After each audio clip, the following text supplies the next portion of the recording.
서울의 밤은 수천 개의 별보다 더 밝은 인공의 빛으로 반짝였다. 그 중에서도 가장 화려한 빛을 뿜어내는 곳은 단연 VVIP들만이 초대된다는 미라지 엔터테인먼트의 창립 기념 파티가 열리는 스카이 라운지였다. 도시의 야경이 통유리창 너머로 아찔하게 펼쳐진 그곳은 성공과 욕망, 그리고 거짓으로 쌓아 올린 거대한 바벨탑과도 같았다. 샴페인 잔이 부딪히는 경쾌 한 소리, 귓가를 간지르는 클래식 선율, 그리고 서로의 가면 뒤에 숨어 진짜 속내를 감추는 사람들의 웃음소리가 뒤섞여 기묘한 불협화음을 만들어내고 있었다. 한유라는 이 모든 화려함 속에서 유일하게 색채를 잃은 존재처럼 보였다. 그녀는 값비싼 보석이나 명품 드레스 대신 몸의 선을 단정하게 감싸는 검은색 실크 드레스를 입고 있었다. 긴 머리를 단아하게 묶어 올린 목선과 가녀린 어깨는 파티의 호화로움과 어울리지 않는 청초함을 자아냈지만 그 누구도 그녀에게 쉽사리 말을 걸지 못했다. 그녀의 주변에는 보이지 않는 차가운 벽이 서 있는 듯 했다. 그녀의 시선은 한 곳에 고정되어 있었다. 무대 중앙에서 자신감 넘치는 미소로 사람들과 인사를 나누는 남자 미라지 엔터테인먼트의 실세인 박진우 이사. 기름진 머리카락 탐욕으로 번들거리는 눈, 그리고 사람 좋은 척 위장한 역겨운 웃음까지. 유라는 그 모습을 눈에 새기며 차갑게 분노를 삼켰다. 바로 저 남자였다. 가장 친한 친구였던 이수진의 꿈과 인생을 무참히 짓밟아버린 장본인. 수진은 누구보다 재능 있는 배우 지망생이었다.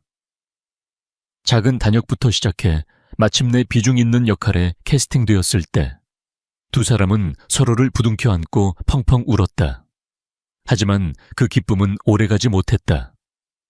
박진우는 수진의 재능이 아닌 젊음과 아름다움을 탐했다. 끈질긴 회유와 협박, 그리고 교묘한 가스라이팅. 결국 수진은 모든 것을 잃었다. 캐스팅은 취소되었고 업계에는 더러운 루머가 퍼졌으며 극심한 우울증과 대인기피증에 시달리다 스스로를 방 안에 가두고 말았다. 웃음 많고 씩씩했던 친구는 빛을 잃은 인형처럼 망가져 버렸다. 경찰도 언론도 거대한 권력 앞에 무력했다. 유라는 법이 닿지 않는 곳에서 자신만의 방식으로 심판을 내리기로 결심했다. 그녀는 지난 6개월간 박진우의 모든 것을 파헤쳤다. 그녀의 무기는 총이나 칼이 아니었다. 수많은 데이터 속에서 진실을 꿰뚫어보는 통찰력과 그 어떤 방화벽도 무력화시키는 해킹 실력이었다. 박진우의 비자금 내역 여자 연예인들과의 추악한 거래 기록 탈세 증거까지, 그 모든 것이 머리핀으로 위장한 작은 USB 안에 담겨 있었다. 계획은 간단했다. 오늘 밤 박진우는 투자자들 앞에서 향후 10년의 비전을 발표할 예정이었다. 유라는 발표 직전 그가 최종 점검을 할 VIP 라운지에 잠입해 발표 파일을 자신이 준비한 진실의 파일로 바꿔치기 할 생각이었다. 수백 명의 눈앞에서 그의 민낯이 드러나는 순간 그것이야말로 수진을 위한 가장 완벽한 복수가 될 터였다. 작전 개시 시간은 밤 10시. 유라는 은밀하게 움직이기 시작했다.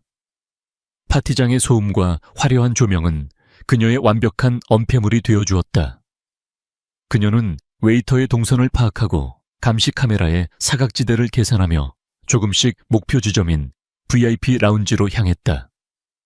심장이 세차게 뛰었지만 머리는 얼음처럼 차가웠다. 마침내 라운지 복도에 다다랐을 때 예상치 못한 변수가 발생했다.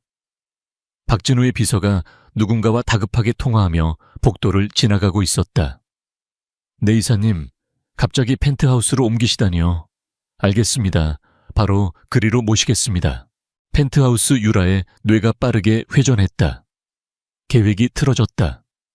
박진우는 보안이 더 허술한 VIP 라운지 대신 최고층에 위치한 펜트하우스에서 최종 점검을 하려는 것이었다. 그곳은 초대된 소수의 인물 외에는 출입이 엄격히 통제되는 곳이었다. 하지만 이대로 포기할 수는 없었다. 오히려 좋아. 더 은밀하고 더 확실하게 끝낼 수 있다. 유라는 비서가 시야에서 사라지자마자 몸을 돌려 직원용 엘리베이터로 향했다.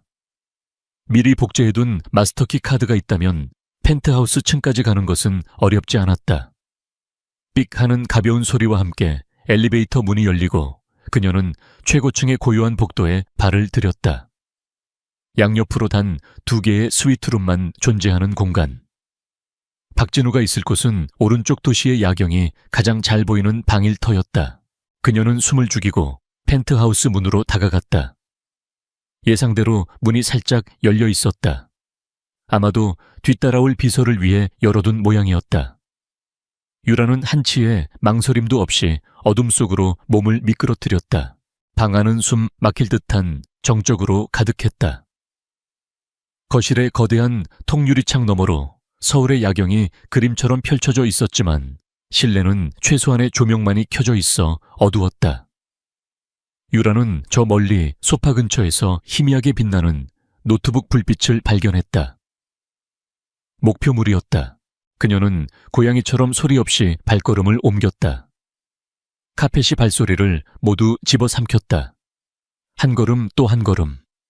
노트북에 가까워질수록 심장 박동이 귓가에서 울렸다. 마침내 소파 뒤에 다다른 그녀는 머리핀으로 위장한 USB를 손에 쥐고 상체를 숙였다. 그 순간 유라는 온몸의 피가 차갑게 식는 것을 느꼈다. 소파에 앉아있는 남자의 실루엣이 박진우가 아니었다.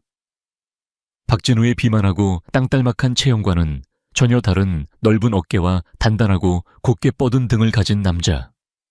그에게서는 박진우의 저급한 탐욕과는 비교할 수 없는 압도적인 위압감과 서늘한 권위가 느껴졌다. 남자가 천천히 고개를 돌렸다. 어둠 속에서도 그의 눈빛은 칠흑 같은 밤하늘을 가르는 유성처럼 날카롭고 선명했다. 조각처럼 잘생긴 얼굴에는 그 어떤 감정도 담겨있지 않았지만 그 무표정함이 오히려 상대의 영혼까지 꿰뚫어보는 듯한 착각을 불러일으켰다. 그는 국제적인 인수 합병과 관련된 극비 서류를 검토하던 중이었다. 이 완벽하게 통제된 자신만의 공간에 나타난 초대받지 않은 손님. 그는 바로 TK그룹의 총수 강태준이었다. 유라는 그 자리에 얼어붙었다. 머릿속이 새하얗게 비어버렸다. 잘못 들어왔다. 완전히 치명적으로 잘못 들어왔다. 도망쳐야 한다는 본능이 비명을 질렀지만 발은 바닥에 뿌리 내린 듯 꼼짝도 하지 않았다. 강태준의 시선이 그녀의 손에 쥐어진 머리핀 형태의 USB에 잠시 머물렀다가 다시 그녀의 얼굴로 향했다. 그는 화를 내거나 소리를 지르지 않았다. 그저 깊이를 알 수 없는 침묵으로 그녀를 관찰할 뿐이었다. 그 침묵이 수천 마디의 질책보다 더 무겁고 두려웠다. 유라는 필사적으로 평정을 가장하려 애썼다. 길을 잃은 손님인 척 술에 취하해 방을 착각한 사람인 척 연기해야 했다. 하지만 이미 늦었다. 몇 분 전까지 복수심으로 불타오르던 그녀의 눈에는 미처 숨기지 못한 결의와 도끼가 서려 있었다. 그리고 그 모든 것을 강태준은 놓치지 않았다. 그는 이 파티의 격에 맞지 않는 값싼 드레스를 입은 여자. 극도의 긴장 속에서도 훈련된 군인처럼 미동도 없이 자신을 제어하는 여자. 그리고 겁에 질린 와중에도 눈빛의 불꽃은 꺼뜨리지 않은 여자. 강태준의 입술이 마침내 움직였다. 그의 목소리는 최고급 위스키처럼 낮고 부드러웠지만 그 안에 담긴 냉기는 등골을 서늘하게 만들었다.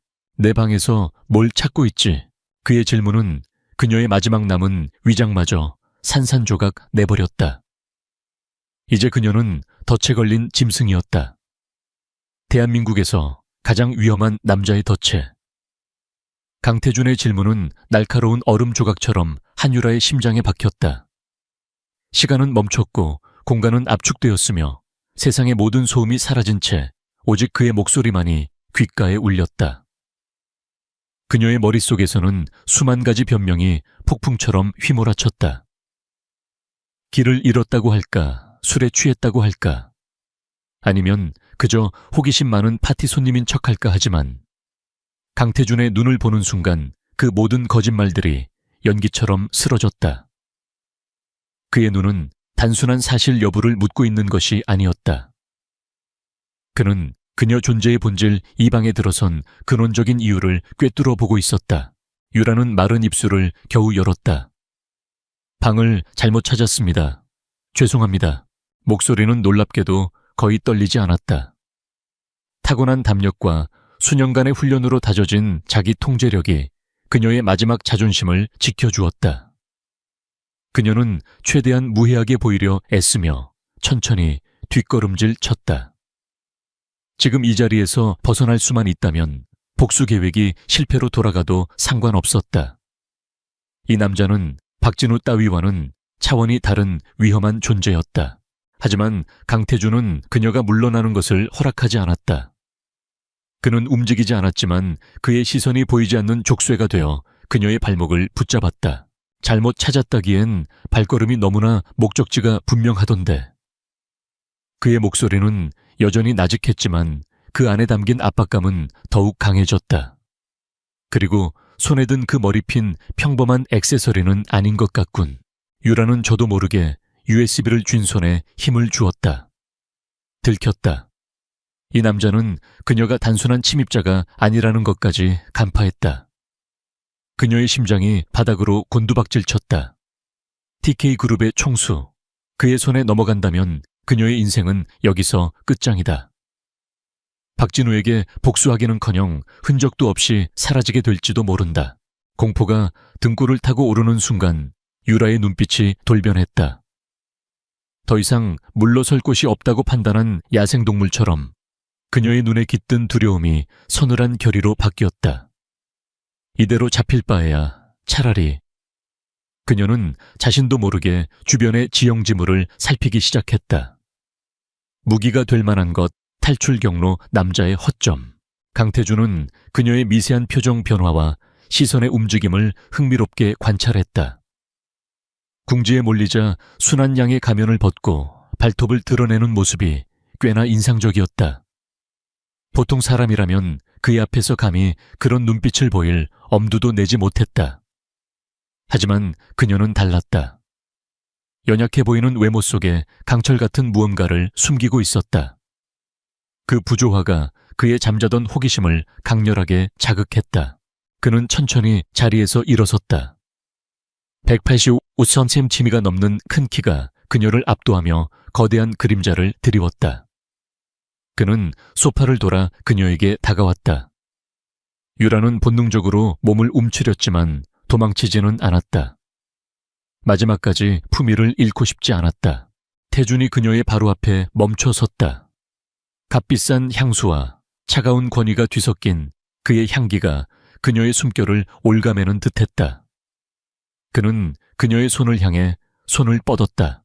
바로 그 순간이었다. 똑똑. 정적을 깨는 노크 소리가 울렸다. 유라와 태준의 시선이 동시에 문으로 향했다. 문 밖에서 다급한 목소리가 들려왔다. 이사님, 박진우 이사님 안에 계십니까? 박진우의 비서였다. 유라의 얼굴이 하얗게 질렸다. 올 것이 오고야 말았다. 곧이어 여러 사람의 거친 발소리와 보안팀장의 목소리가 겹쳐 들렸다. 보안팀입니다. 이 사실에 외부 침입자가 발생했다는 보고가 있었습니다. 협조 부탁드립니다. 덫에 걸렸다. 앞에는 강태준, 뒤에는 박진우의 사람들이었다. 완벽한 사면초가. 유라는 모든 것을 체념한 듯 눈을 감았다. 복수는커녕 이제는 추악한 침입자로 낙인 찍혀 끌려가게 될 것이다. 수진의 이름에 먹칠까지 하게 된 것이다. 절망이 온몸을 잠식했다. 그런데 예상치 못한 일이 벌어졌다. 강태준이 아무런 말 없이 몸을 돌려 문으로 향했다. 그의 얼굴은 여전히 무표정해서 무슨 생각을 하는지 전혀 읽을 수 없었다. 그는 유라를 보안팀에 넘길 생각인가? 아니면 이 상황을 어떻게 처리할지 지켜보려는 것인가? 문이 열리고 씩씩거리며 화가 머리끝까지 난 박진우와 그의 비서, 그리고 굳은 표정의 보안팀이 모습을 드러냈다. 박진우는 문이 열리자마자 고함을 치려다 문을 연 사람의 얼굴을 보고 그대로 얼어붙었다. 강태준 회장님. 박진우의 눈이 경악으로 물들었다. 미라지 엔터테인먼트가 아무리 잘 나간다 해도 대한민국 재계의 정점에 있는 TK그룹의 총수 강태준에 비하면 동네 구멍가게 수준이었다. 그가 왜 자신의 펜트하우스에, 아니 여긴 자신의 방이 아니었던가. 박진우는 혼란에 빠져 주변을 두리번거렸다. 분명 자신의 비서가 이곳으로 안내했는데 강태준은 그들의 당혹스러운 표정을 차갑게 응시하며 입을 열었다. 내 휴식을 방해하는 건 무슨 경우지? 그의 목소리에는 짜증이나 분노가 아닌 절대적인 권위에서 비롯된 서늘함이 담겨 있었다. 보안팀장은 자신도 모르게 허리를 90도로 숙였다. 죄송합니다 회장님. 저희는 침입자가 이쪽으로 향했다는 보고를 받고. 침입자. 강태준이 미간을 살짝 찌푸렸다. 바로 그때 그가 믿을 수 없는 행동을 했다. 그는 뒤에 서 있던 유라의 팔을 부드럽지만 단호하게 잡아당겨 자신의 품으로 끌어당겼다. 갑작스러운 행동에 유라는 균형을 잃고 그의 단단한 가슴에 기댔다. 그의 팔이 그녀의 어깨를 감싸 안는 순간 유라는 숨쉬는 것조차 잊어버렸다.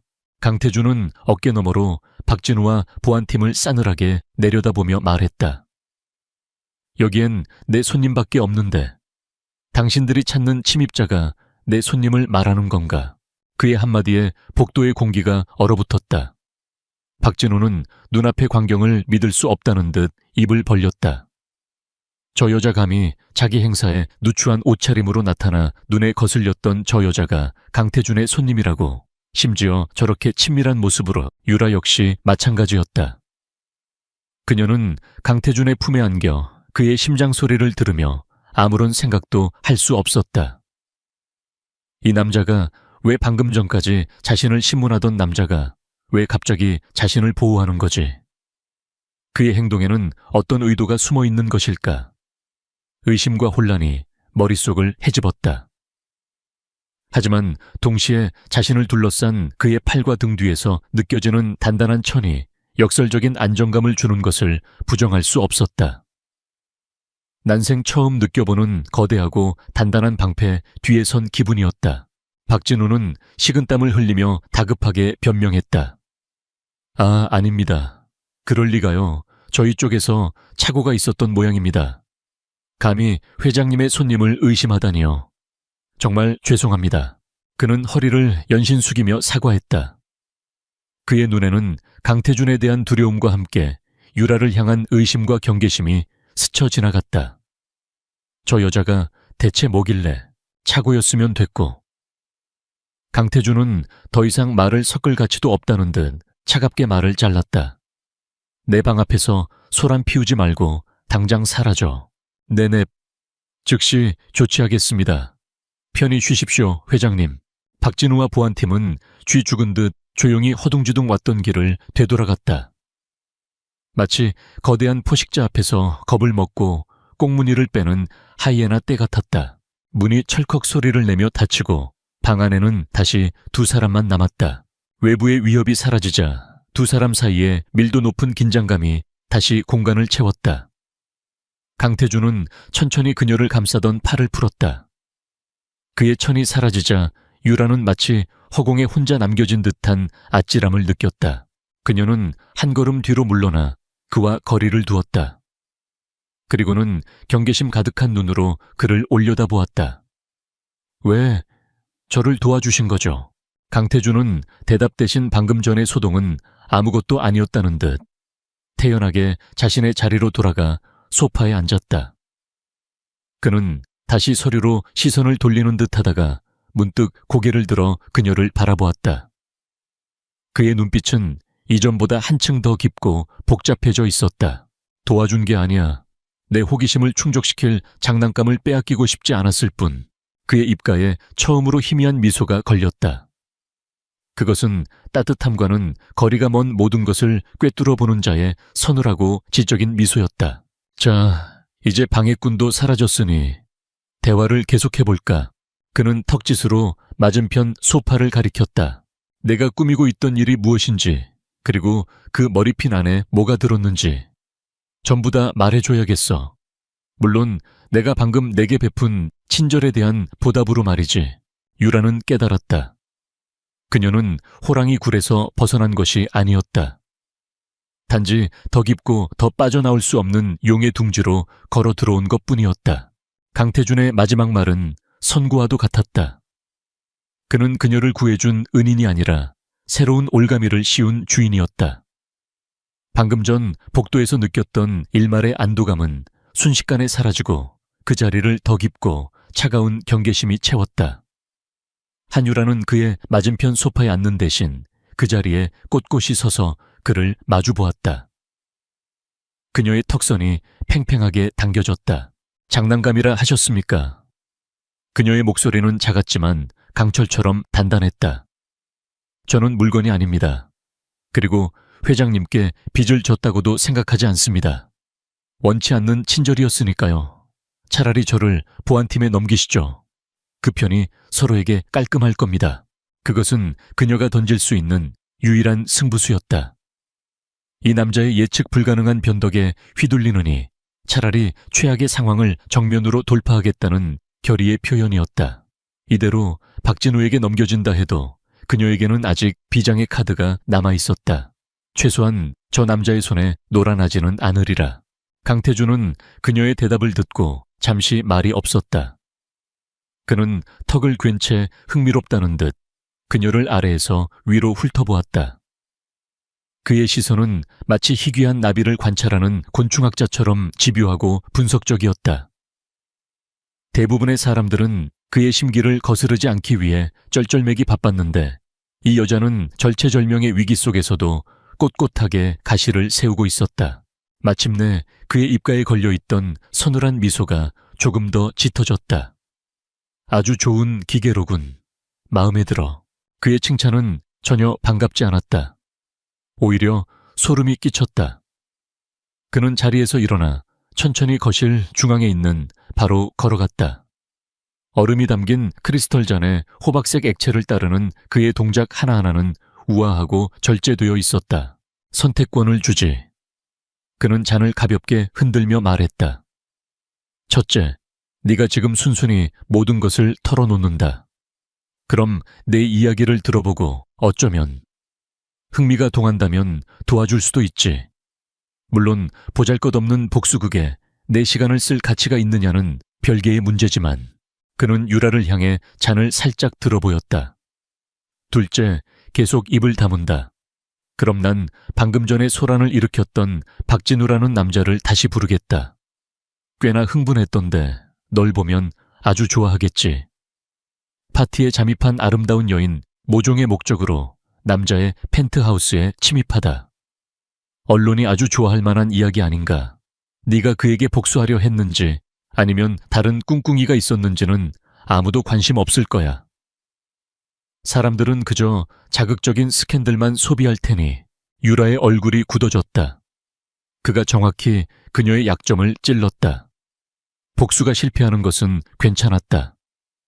하지만 수진의 이름이 또다시 더러운 스캔들에 오르내리는 것은 절대로 용납할 수 없었다. 태주는 위스키를 한 모금 마시고는 말을 이었다. 그의 목소리는 한층 더 낮아졌다. 마지막 셋째, 넌 나에게 아무런 가치가 없는 존재가 된다. 그럼 난 내 방식대로 널 처리하겠지. TK그룹의 보안팀은 호텔 경비원들처럼 시끄럽게 일하지 않아. 아주 조용하고 효율적이지. 아마 내일 아침이 되면 서울이라는 도시에 한유라라는 사람이 존재했다는 사실조차 아무도 기억하지 못하게 될 거야. 그것은 협박이 아니었다. 그는 그저 일어날 수 있는 3가지 경우의 수를 객관적으로 설명하고 있을 뿐이었다. 그렇기에 더욱 끔찍했다. 그의 세계에서 한 사람의 인생은 그저 고려할 수 있는 여러 가지 선택지 중 하나에 불과했다. 유라는 침묵했다. 머릿속에서 수천 개의 회로가 충돌하며 해결책을 찾고 있었다. 그녀는 이 남자를 분석했다. 그는 폭력적이거나 즉흥적인 부류가 아니었다. 모든 것을 계산하고 가장 효율적인 결과를 도출해내는 냉철한 사업가였다. 그가 지금 자신에게 보이는 관심은 순수한 호기심 때문이었다. 그렇다면 그 호기심을 적당히 채워주면서 시간을 벌어야 했다. 탈출할 시간을. 오랜 침묵 끝에 그녀가 입을 열었다. 친구를 위한 복수입니다. 그녀는 모든 것을 말하지는 않았다. 자신의 해킹 능력이나 USB에 담긴 구체적인 내용, 그리고 수진이가 겪었던 자세한 이야기는 생략했다. 그저 박진우라는 남자가 자신의 소중한 친구를 짓밟았고 법이 그를 심판하지 못했기에 직접 나선 것이라고만 설명했다. 최소한의 정보만으로 그의 질문에 답하면서 동시에 그의 동정심이나 감상에 호소하지 않으려는 자존심이 섞인 대답이었다. 강태준은 그녀의 이야기를 잠자코 들었다. 그의 표정에는 어떤 변화도 없었다. 그는 이미 그녀의 대답이 이야기의 일부에 불과하다는 것을 간파하고 있었다. 하지만 더 이상 추궁하지 않았다. 고양이가 쥐를 잡기 직전 잠시 놓아주며 유희를 즐기는 것처럼. 그렇군. 그는 짧게 대답하고는 잔에 남은 위스키를 단숨에 들이켰다. 일단 이야기는 알겠다. 오늘은 늦었으니 이만 쉬도록 해. 집으로 돌아가겠습니다. 유라가 단호하게 말했다. 그건 안 되지. 태준이 즉시 잘라 말했다. 방금 전 소동으로 호텔 전체가 예민해져 있을 텐데 지금 네가 내 방에서 나가는 모습이 누구 눈에라도 띄면 곤란해. 내일 아침 모든 것이 잠잠해지면 그때 조용히 떠나도록 해. 그의 말은 합리적이었지만 유라는 그것이 그녀를 붙잡아두려는 핑계라는 것을 알았다. 하지만 반박할 수 없었다. 그녀는 지금 이 방을 나서는 순간 다시 위험에 처할 수 있었다. 태준은 인터폰을 들어 어딘가로 연결했다. 김비서, 게스트룸 하나 준비해줘. 그리고 여성복이랑 필요한 물품들도 좀 챙겨주고.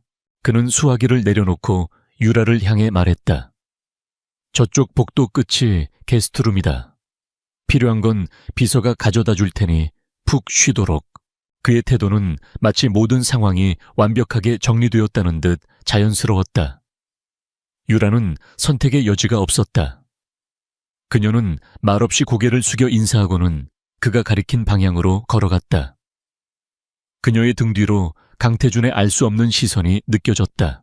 복도를 지나 게스트룸 문을 열었을 때 유라는 잠시 할 말을 잃었다. 게스트룸이라고 불린 그곳은 웬만한 5성급 호텔의 스위트룸보다 더 넓고 호화로웠다. 도시의 야경이 한눈에 들어오는 거대한 창문, 푹신해 보이는 킹사이즈 침대, 그리고 대리석으로 마감된 욕실까지. 모든 것이 비현실적으로 느껴졌다. 잠시 후 김비서라고 불린 남자가 정중하게 쇼핑백 몇 개를 들고 나타났다. 그는 유라를 향해 어떤 질문도 하지 않고 그저 필요한 것이 있으시면 언제든 불러주십시오 라는 말만 남긴 채 조용히 사라졌다. 쇼핑백 안에는 고급스러운 잠옷과 갈아입을 옷 그리고 최고급 브랜드의 세면도구들이 들어있었다. 유라는 문을 잠그고 나서야 긴장이 풀리는 것을 느꼈다. 온몸에 힘이 빠져 침대 가장자리에 주저앉았다. 실패했다. 처참하게. 박진우의 코앞까지 갔지만 결국 아무것도 하지 못했다. 오히려 더 거대하고 위험한 존재의 소나기에 갇히고 말았다. 그녀는 창가로 다가가 밖을 내다보았다. 눈 아래로 펼쳐진 서울의 야경은 아름다웠지만 지금 그녀에게는 거대한 감옥처럼 느껴졌다. 그녀는 창문을 열어보려 했지만 굳게 잠겨 있었다. 문 역시 마찬가지였다. 밖에서 잠그지 않았음에도 불구하고 특수 잠금 장치가 되어 있는지 꿈쩍도 하지 않았다. 완벽한 금빛 세장, 샤워를 하며 머리를 식히려 했지만 혼란스러운 생각은 멈추지 않았다.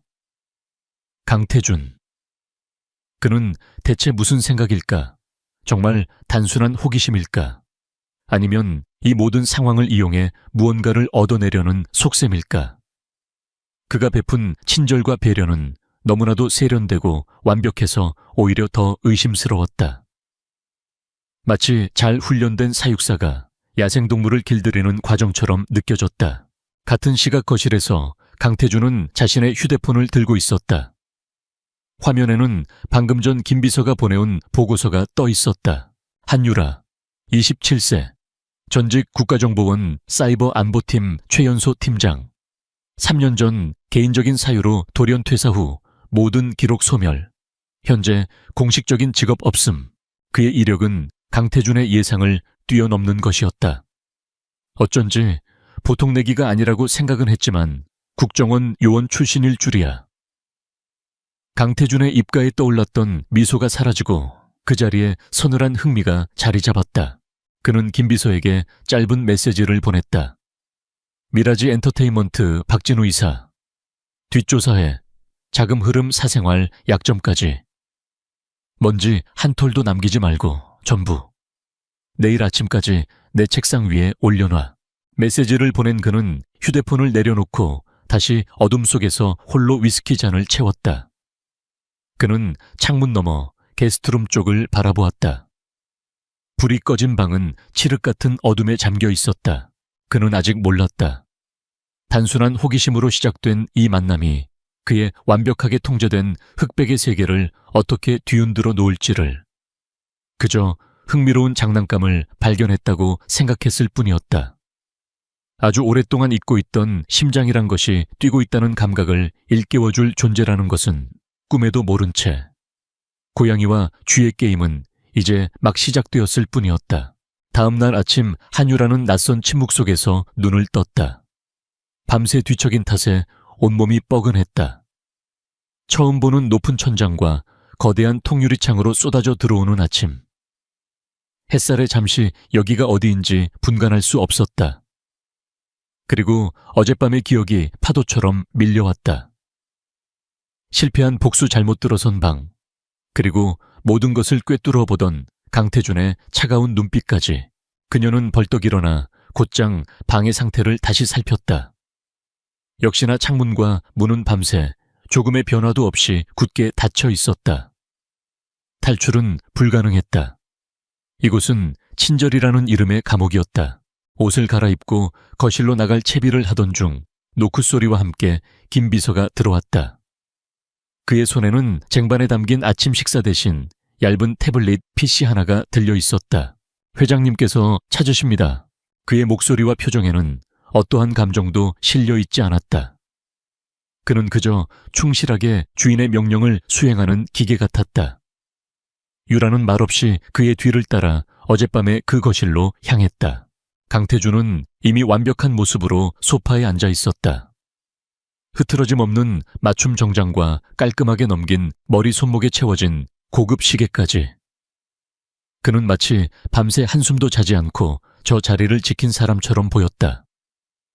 그의 무릎 위에는 김 비서가 들고 있던 것과 같은 태블릿 PC가 놓여 있었다. 절자스나. 그의 목소리는 여전히 무심했지만 유라는 그 안에 숨겨진 날카로움을 느낄 수 있었다. 그녀는 대답 대신 그의 맞은편에 섰다. 앉으라는 권유도 없었지만 그녀는 더 이상 그의 호의를 기대하지 않았다. 강태준은 서론을 길게 끌지 않았다. 그는 자신의 태블릿 화면을 손가락으로 쓸어 넘기더니 이내 유라를 향해 화면을 돌렸다. 한유라, 만 27세, 전 국가정보원 사이버 안보팀 최연소 팀장, 코드네임 고스트. 각종 국제 해킹 사건을 해결한 전설적인 인물이었지만 3년 전 돌연 사직. 이후 모든 공식적인 기록에서 사라짐. 그가 나지막이 읊조리는 목소리에 유라의 세상이 무너져 내렸다. 화면에는 국정원 내부 데이터베이스에서나 볼 수 있는 자신의 신상 정보 파일이 떠 있었다. 앳된 모습의 증명사진, 화려한 경력, 그리고 누구에게도 밝힌 적 없는 기밀 정보까지. 그녀가 필사적으로 지우고 숨겨왔던 과거가 단 하룻밤 만에 이 남자의 손안에서 낱낱이 해부되어 있었다. 유라는 숨쉬는 법을 잊은 사람처럼 그 자리에 얼어붙었다. 온몸에 피가 빠져나가고 손발이 차가워졌다. 벌거벗겨진 기분이었다. 그녀가 가진 유일한 무기이자 비밀이었던 과거가 이렇게 쉽게 탈로 나다니. 이 남자의 정보력은 대체 어느 정도란 말인가. 강태준은 그녀의 창백한 얼굴을 만족스럽다는 듯 바라보았다. 그는 화면을 다시 한번 쓸어 넘겼다. 이번에 나타난 것은 박진우에 관한 방대한 조사 보고서였다. 미라지 엔터테인먼트 박진우 이사. 차명 계좌를 이용한 비자금 조성 신인 연예인들에 대한 성상납 강요 정관계 로비 정황. 네가 그 작은 USB에 담아온 것과는 비교도 안 될 정도로 방대한 자료지. 지난 5년간의 모든 기록이 여기 담겨 있어. 그가 보여준 자료는 유라가 몇 달간 밤을 새워가며 겨우 찾아낸 것들을 아득히 뛰어넘는 수준이었다. 자금의 흐름 관련 인물들의 신상, 심지어 은밀한 만남이 이루어진 시간과 장소까지 완벽한 증거의 산이었다.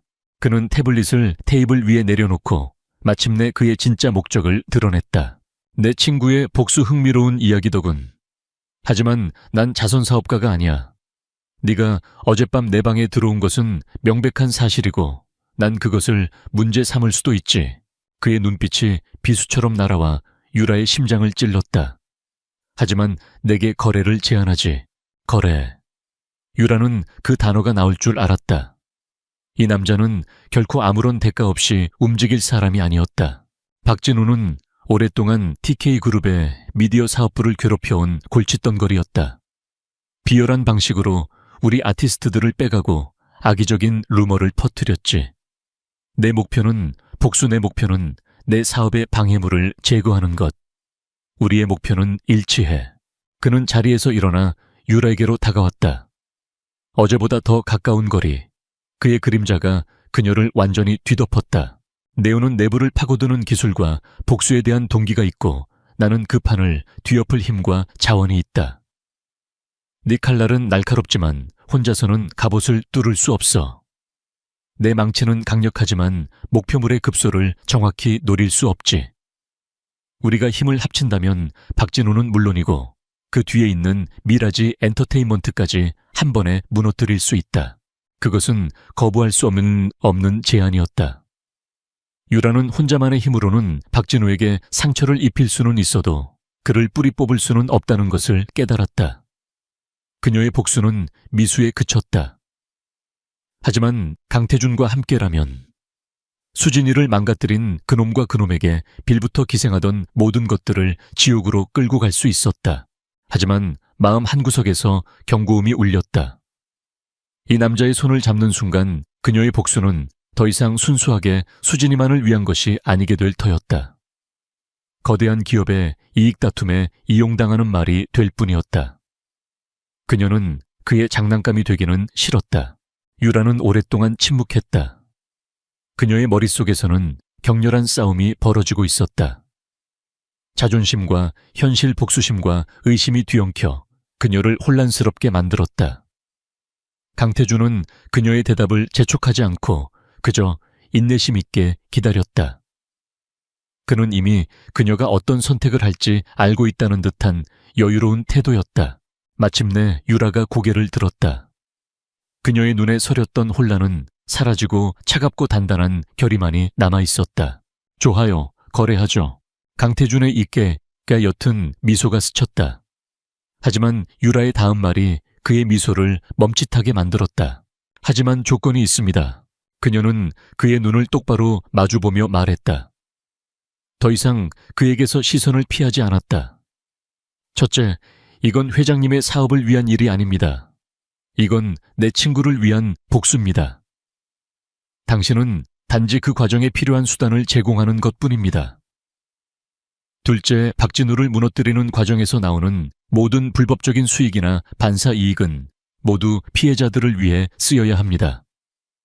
TK그룹이 단 1원이라도 가져가는 것을 용납하지 않겠습니다. 그리고 마지막 셋째, 그녀는 한 걸음 더 그에게 다가섰다. 박진우의 숨통을 끊는 마지막 일격은 반드시 제 손으로 해야 합니다. 그녀의 목소리에는 한치의 물러섬도 없었다. 포로가 아니라 동등한 파트너로서 자신의 권리를 주장하고 있었다. 강태준은 잠시 그녀를 말없이 바라보았다. 그의 눈빛이 흥미로움으로 반짝였다.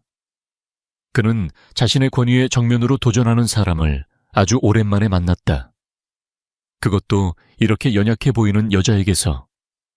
그는 기분이 상하기는커녕 오히려 즐거워졌다. 전부 수용하지. 그의 간결한 대답에 유라가 오히려 놀랐다. 그는 아무런 토를 달지 않고 그녀의 모든 조건을 받아들였다. 이제부터 우리는 파트너다. 그가 손을 내밀었다. 유라는 잠시 망설이다가 그의 손을 마주 잡았다. 그의 손은 그녀가 상상했던 것보다 훨씬 크고 따뜻했다. 차갑고 단단할 것이라는 예상과는 달랐다. 악수를 나누는 짧은 순간 두 사람 사이에 기묘한 전류가 흘렀다. 포식자와 포식자의 만남. 덫에 걸린 쥐가 아니라 호랑이의 등에 올라탈 기회를 잡은 늑대. 그렇게 잘못된 만남으로 시작된 위험한 동맹이 맺어졌다. 거실의 커다란 테이블. 위 박진우의 모든 비밀이 담긴 태블릿을 사이에 두고 두 사람은 마주 앉았다. 이제 복수는 더 이상 그녀 혼자만의 외로운 싸움이 아니었다. 거대한 전쟁의 서막이 올랐다. 강태준의 펜트하우스는 더 이상 금빛 세장이 아니었다. 그곳은 대한민국 연예계를 뒤흔들 거대한 폭풍의 눈, 가장 은밀하고 강력한 작전 지휘 본부가 되었다. 거실의 호화로운 가구들은 한쪽으로 밀려났고 그 자리에는 여러 대의 고성능 모니터와 서버, 그리고 복잡한 선들로 가득한 최첨단 시스템이 들어섰다. 한유라는 이곳에서 밤낮을 잊은 채 키보드 위를 질주했다. 그녀의 손가락 끝에서 수백만 개의 데이터가 해체되고 재조립되며 날카로운 무기로 벼려지고 있었다. 강태준은 대부분의 시간을 그녀의 맞은편에 앉아 조용히 그녀의 작업을 지켜보거나 산더미 같은 보고서를 검토했다. 그는 사이버 세계의 언어를 알지 못했지만 모니터 화면 위를 폭포수처럼 쏟아져 내리는 코드들을 응시하는 유라의 눈빛에서 경이로운 집중력과 천재성을 읽을 수 있었다. 그녀는 마치 오케스트라를 지휘하는 메스트로처럼 보이지 않는 정보의 흐름을 완벽하게 통제하고 있었다. 그들의 협력은 놀라울 정도로 효율적이었다. 유라가 박진우와 그 하수인들의 디지털 발자국을 추적해 자금 세탁 경로 내부 공모자 명단, 그리고 숨겨진 서버 위치를 찾아내면 태준은 그 정보를 바탕으로 즉각적인 현실의 조치를 취했다. 그의 지시 한마디에 TK그룹의 법무팀과 회계팀이 동원되어 증거를 분석하고 자금 흐름을 역추적했으며 박진우의 사업적 약점을 파고들 전략을 수립했다. 유라가 날카로운 창으로 적의 심장을 겨누면 태준은 거대한 그물로 퇴로를 차단하는 시기였다. 찾았어요. 어느 날 새벽 유라가 나지막이 읊조렸다. 며칠 밤을 샌 탓에 핏발이 선 눈이었지만 그 안에는 사냥감을 발견한 맹수처럼 형형한 빛이 감돌았다. 그녀는 화면의 한 부분을 가리켰다. 스위스의 한 유령 회사 명의로 된 비밀 계좌의 거래 내역이었다. 박진우가 비자금을 세탁하는 최종 종착지예요. 수십 개의 차명 계좌를 거쳐서 돈이 이곳으로 흘러 들어가고 다시 부동산이나 미술품으로 둔갑해서 그의 수중으로 돌아가죠. 이 계좌만 동결시키면 박진우의 돈줄은 완전히 마를 거예요. 태준은 그녀의 옆으로 다가와 화면을 들여다보았다. 그의 얼굴에 만족스러운 미소가 떠올랐다. 잘했어. 그는 칭찬에 인색한 사람이었지만 그녀의 능력 앞에서는 감탄을 숨기지 않았다. 하지만 그들의 목표는 단순히 돈줄을 끊는 것이 아니었다. 박진우를 사회적으로 완전히 매장시켜 다시는 그 어떤 방식으로도 다른 사람을 짓밟을 수 없게 만드는 것이었다. 돈만으로는 부족해요. 유라가 말했다. 그는 또 다른 방식으로 살아남을 겁니다. 그가 가진 권력의 기반, 즉 연예계와 정재계에 걸친 추악한 커넥션 자체를 무너뜨려야 해요.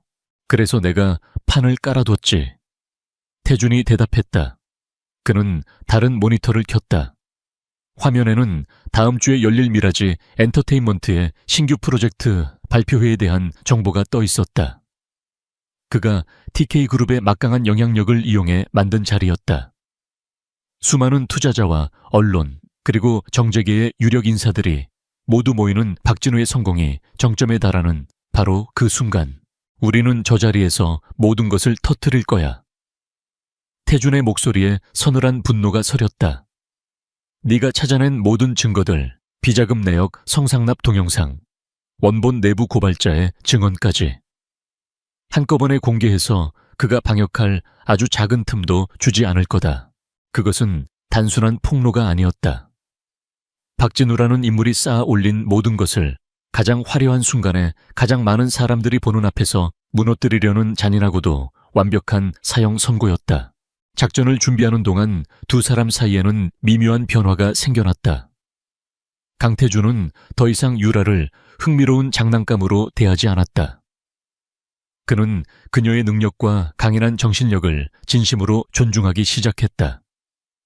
그는 유라가 며칠씩 식사를 거르며 일에 몰두할 때면 말없이 그녀의 책상에 샌드위치와 따뜻한 수프를 가져다 놓았다.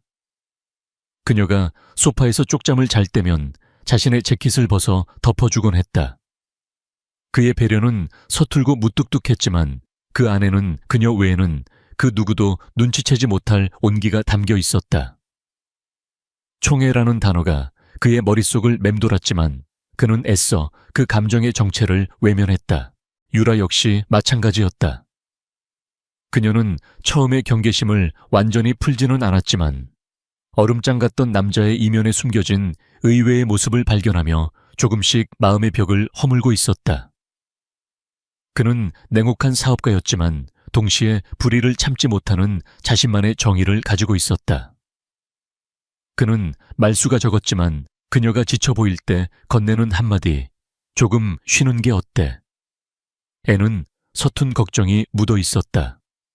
어느 날 밤 코드를 분석하다가 자신도 모르게 잠이 들었던 유라는 잠결에 누군가 자신의 머리를 부드럽게 쓰다듬는 것을 느꼈다. 너무나도 조심스럽고 다정한 손길에 놀라 눈을 떴을 때 그녀의 눈에 비친 것은 당황한 표정으로 급히 손을 거두는 강태준의 모습이었다. 그 순간 두 사람 사이에는 말로 표현할 수 없는 어색하고도 설레는 공기가 흘렀다. 그녀는 강태준이 자신을 지켜보고 있다는 것을 알았다. 그것은 감시의 시선이 아니었다. 깨지기 쉬운 무언가를 조심스럽게 다루는 보호의 시선이었다. 복수라는 어두운 목표를 향해 함께 달려가는 동안 그들은 서로에게 유일한 빛이자 기댈 수 있는 존재가 되어가고 있었다. 마침내 결전의 날이 밝았다. D-Day. 미라지 엔터테인먼트의 프로젝트 발표회가 열리는 컨벤션 센터는 수많은 취재진과 화려한 옷차림의 사람들로 북적였다. 무대의 주인공인 박진우는 의기양양한 표정으로 스포트라이트를 즐기고 있었다. 그는 자신이 곧 나락으로 떨어질 운명이라는 것을 꿈에도 모른 채 인생 최고의 순간을 만끽하고 있었다. 같은 시각 컨벤션 센터가 내려다 보이는 맞은편 빌딩의 한 사무실. 한유라와 강태준은 수십 개의 모니터를 통해 행사장의 모든 상황을 지켜보고 있었다. 유라는 마지막 시스템 점검을 마치고 헤드셋을 썼다. 모든 준비 완료됐어요. 제 신호 한 번이면 행사장 내의 모든 스크린과 음향 시스템, 그리고 주요 방송사들의 송출 시스템까지 장악할 수 있어요. 조하, 태준이 나지막이 대답했다. 그의 눈은 먹이를 노리는 매처럼 날카롭게 빛나고 있었다.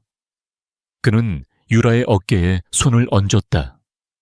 그의 손에서 전해져 오는 단단한 신뢰감에 유라는 고개를 끄덕였다. 무대 위에서 박진우의 연설이 시작되었다. 그는 미래에 대한 장밋빛 청사진을 떠들고 있었다. 우리 미라지 엔터테인먼트는 앞으로 K 콘텐츠의 새로운 역사를 써 내려갈 것입니다. 박진우의 목소리가 최고조에 달한 순간 유라가 속삭였다. 지금이에요. 그녀의 손가락이 엔터키를 눌렀다. 세상의 모든 것이 멈췄다. 그리고 곧 지옥의 문이 열렸다.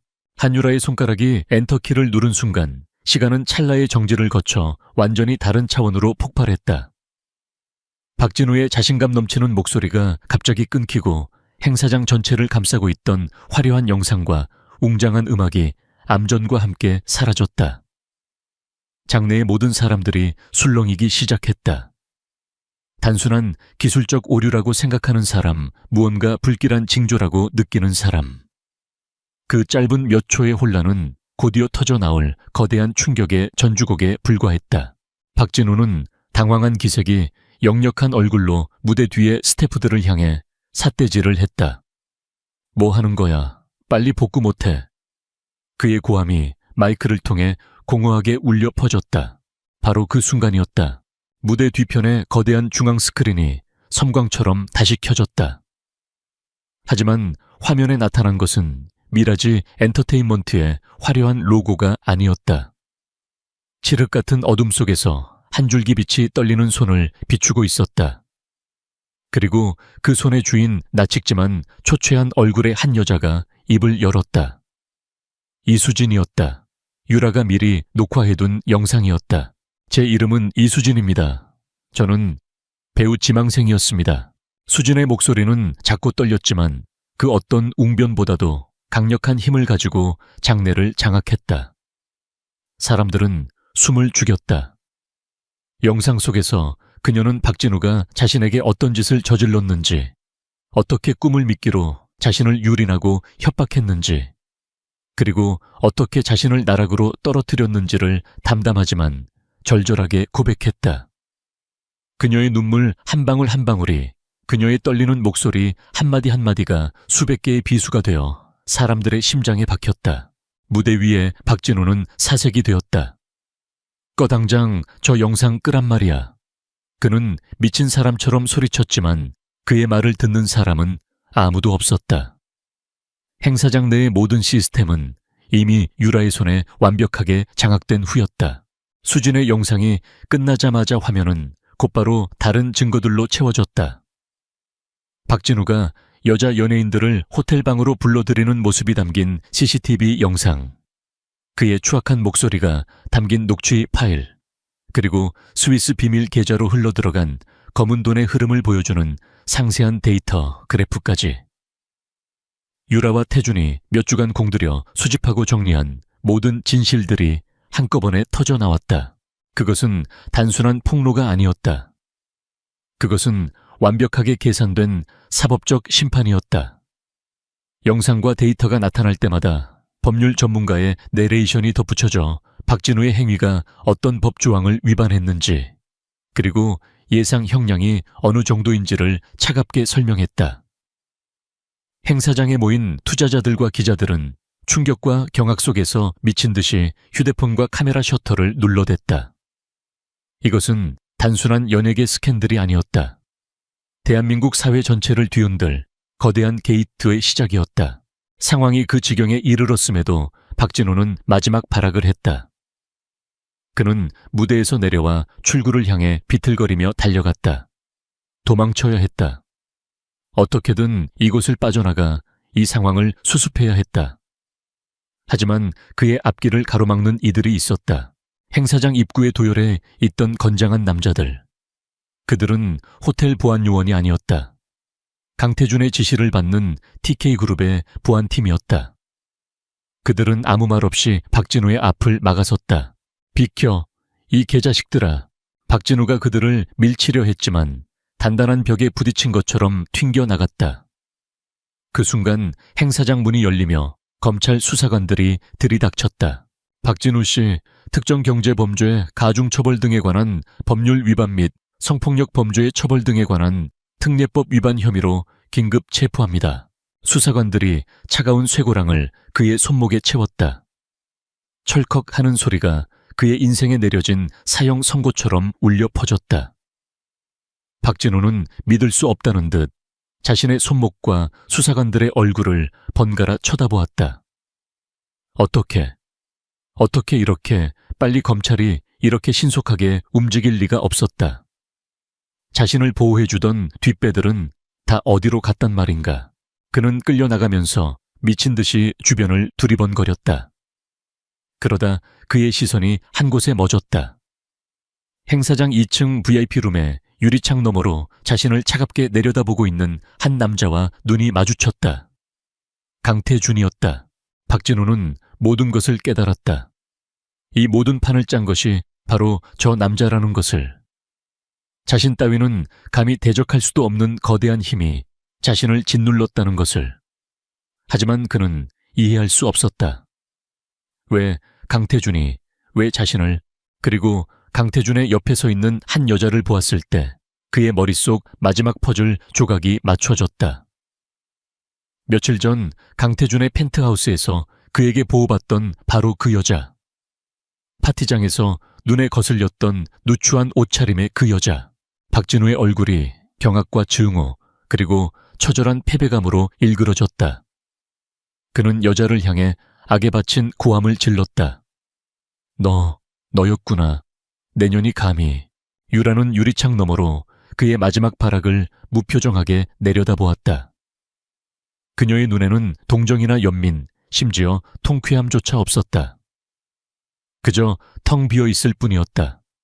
오랜 시간 그녀를 짓눌렀던 복수라는 감정의 불꽃이 꺼진 후 그 자리에는 차가운 재만이 남아있었다. 박진우가 수사관들에게 끌려나가고 행사장은 아수라장이 되었다.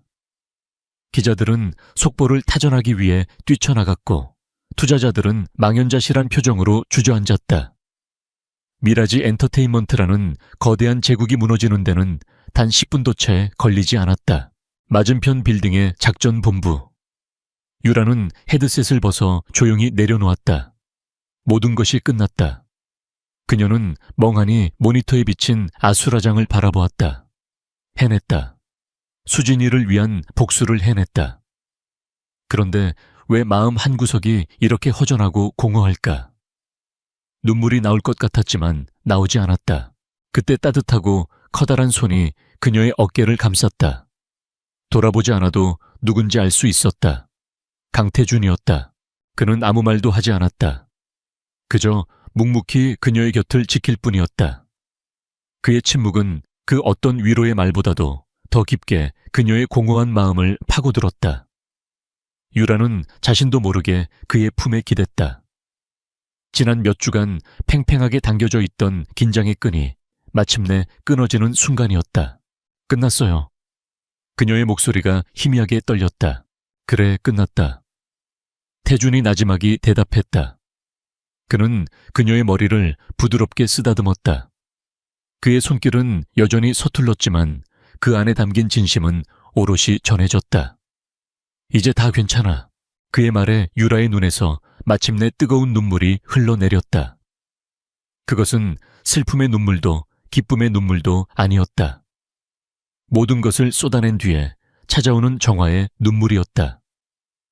그녀는 오랫동안 그의 품에 안겨 소리 없이 울었다. 폭풍이 지나간 후의 고요함 속에서 두 사람은 그렇게 한참 동안 서로의 온기에 의지하고 있었다. 어둠은 거쳤고 이제 새로운 새벽이 밝아올 차례였다. 몇 주가 흘렀다. 대한민국은 미라지 게이트로 연일 떠들썩했다. 박진우는 구속 수감되어 재판을 기다리는 신세가 되었고 그와 결탁했던 정재계 인사들과 내부 공모자들 역시 줄줄이 소환되어 조사를 받았다.